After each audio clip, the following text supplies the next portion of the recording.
તો વાત કરીએ ગીર સોમનાથની તો ગીર સોમનાથમાં સાંસદ રાજેશ ચુડાસમા ગરબે ઘૂમ્યા કે જ્યાં વેરાવળ ખાતે નવરાત્રીમાં રાસ રમતા જોવા મળ્યા સાંસદ ત્યારે નવલી નવરાત્રીની રઢિયાળી રાત્રે ગરબામાં ઝૂમી ઉઠ્યા સાંસદ કે જ્યાં 5 વર્ષના ગરબા કિંગ સોહમ સાથે બોલાવી રમઝટ ત્યારે સાંસદનો રાસ રમતો વિડીયો સોશિયલ મીડિયામાં વાયરલ તો કહી શકાય કે નાના બાળકો હોય કે મોટા હોય તમામ લોકો નવરાત્રીની મોજ માણતા હોય છે। સાંસદ હોય, ધારાસભ્ય હોય કે પછી કોર્પોરેટર હોય, તમામ લોકો ગરબે ઘૂમતા હોય છે કે જ્યાં સમગ્ર ગુજરાતમાં ગરબા એ અનોખું મહત્વ ધરાવે છે ત્યારે સૌ કોઈ ગરબાને લઈને ઉત્સાહિત હોય છે। ત્યારે ગીર સોમનાથના જે કહી શકાય ગીર સોમનાથમાં સાંસદ છે, સાંસદ ખુદ ગરબે રમતા જોવા મળ્યા કે જ્યાં 5 વર્ષના નાના બાળક સાથે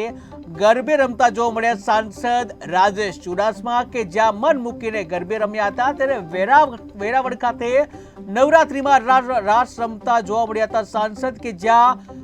જે કહી શકાય 5 વર્ષનું જે નાનું બાળક સાથે જોવા મળી રહ્યું છે જ્યાં ગરબા કિંગ સોહમ સાથે